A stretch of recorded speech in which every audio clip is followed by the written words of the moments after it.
Upside Down, Planet of the Apes, 2050. Chapter 1. The Inverted World. The sun rose from what we once called the ground. Maya Chen adjusted the gravitational magnets on her boots, feeling the familiar pull that kept her stuck to what remained of Earth's ancient surface. Above her, or was it below, the majestic simian cities floated like constellations of metal and glass, defying all logic that humanity had known for millennia. 43 years had passed since the great inversion of 2007, when Genesis Corporation's gravitational manipulation experiments spiraled out of control. Within hours, Earth literally turned upside down. While humans struggled to survive in the depths, the apes built their civilizations in the heights, dominating the space that was once the sky. Maya observed through her gravitational binoculars a patrol of ape soldiers gliding on their anti-gravity platforms. Caesar VII, the current leader of the Simian Confederation, had established a rigid system. Humans were considered controlled endangered species, allowed to exist only in the containment zones of the depths. Maya's pulse communicator vibrated with a coded message from her mentor, Dr. Elias Reeves. Coordinates confirmed. The Genesis core is 2.3 kilometers up in the heights. You have 72 hours before they move the installation. The Genesis core, the central computer that had caused the inversion, still existed, hidden in one of the most protected simian cities. If she could reach it and activate the reversal protocols, maybe she could return the world to its original state.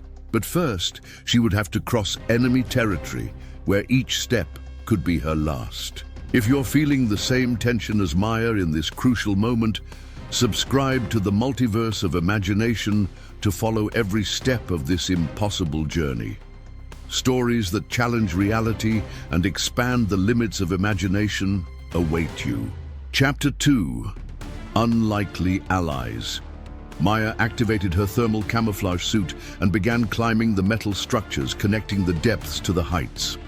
After 2 hours of dangerous ascent, she reached the first simian city, New Banana, a complex of interconnected towers housing more than 50,000 apes. While moving through maintenance passages, Maya encountered something unexpected. A young ape was cornered by 2 security guards, trembling as he held a Genesis data scanner. "Koba," said one of the guards, "you know that unauthorized access to Genesis files is treason." The young ape, Koba, raised his chin defiantly. "The data shows that the inversion has been deteriorating for months. Both species will die if we don't act." Maya made a split-second decision. She activated an EMP device, disabled the guard's equipment, and jumped into the corridor. "Koba, you said you have data about the deterioration." The young ape stared at her with surprise. "You are human. How did you get here? If you really have information about the instability, we need to work together. I'm trying to reach the Genesis core." Koba hesitated, then nodded. "The data shows we have at most 48 hours before total gravitational collapse. But there's an emergency protocol in the core that can stabilize the system without completely reversing the inversion." A middle ground, Maya understood. Both species could survive. Exactly. But Caesar VII ordered complete lockdown of the core in 2 hours. Suddenly, sirens began blaring throughout the city. Caesar VII's voice echoed through amplified speakers. "We have detected a human infiltration. All security units are authorized to use lethal force." Their presence had been discovered. And you? What would you do if you were in Maya's place at this moment? Would you trust an unknown ape when your entire species is at stake? Leave your comment and share your perspective on this unlikely alliance that could determine the fate of 2 worlds. Chapter 3. The Heart of the City. Koba guided Maya through a labyrinth of tunnels she never would have discovered alone. "My father was one of the original engineers who built New Banana," he explained. "He taught me that survival isn't about domination, it's about adaptation." They emerged in a central maintenance chamber. where a three-dimensional hologram showed alarming readings. The gravitational deterioration is accelerating. Koba pointed to red sections flashing on the display. The Security Command Center was a maze of holograms, sensors, and armed guards. Maya and Koba moved through shadows like ghosts, taking advantage of emergency alerts. When they reached the Genesis core entrance, Koba activated a device that created a temporary power overload. In the confusion, they ran past disoriented guards and reached the core door. Maya's decoder worked frantically until the door opened with a pneumatic hiss, revealing a circular chamber dominated by a giant crystalline structure pulsing with blue electric energy. Incredible, Maya breathed. All the physics of our world is controlled by this machine. Koba checked real-time data. Maya, the system isn't just failing, it's being sabotaged. Someone is deliberately accelerating the collapse. Who would benefit from destroying both species? A familiar voice echoed through the chamber. Someone who understands that sometimes it's necessary to destroy in order to rebuild.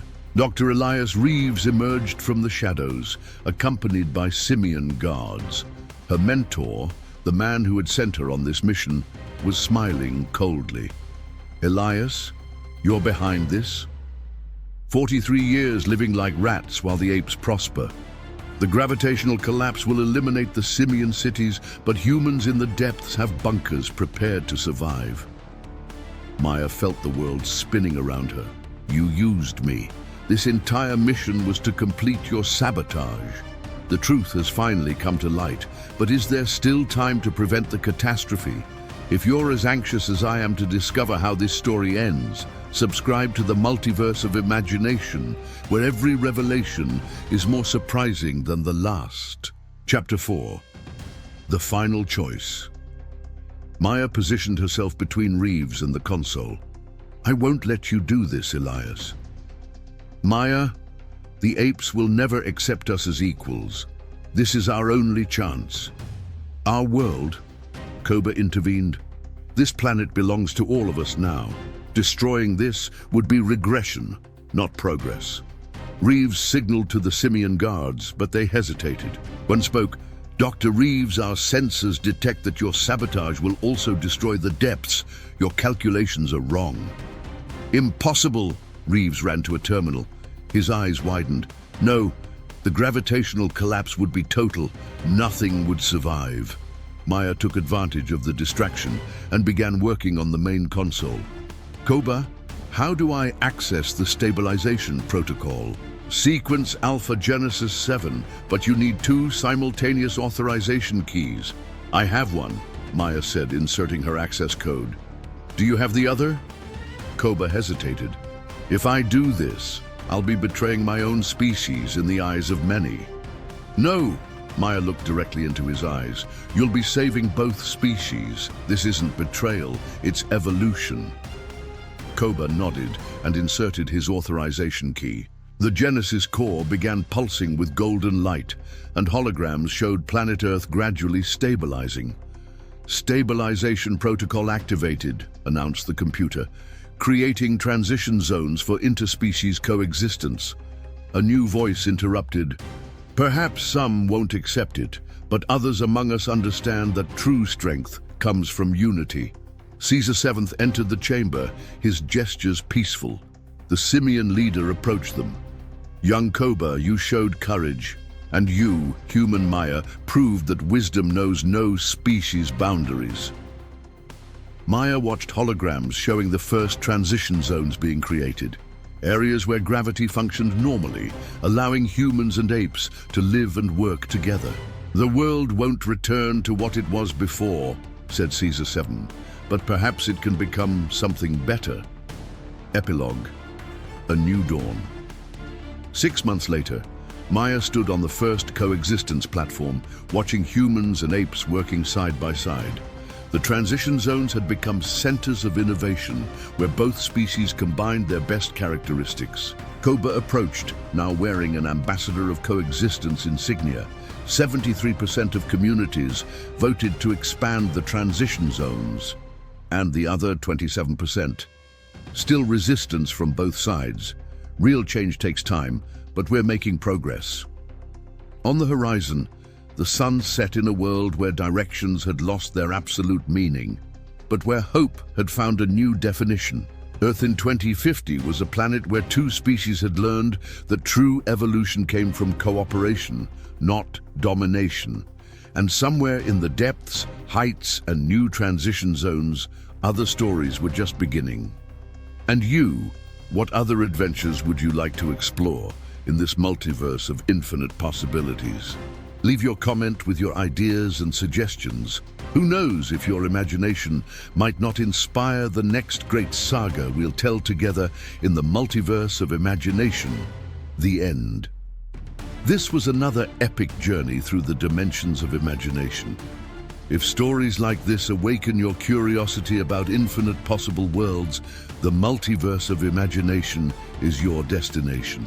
Subscribe and embark with us on adventures that challenge reality and expand the horizons of what's possible to dream.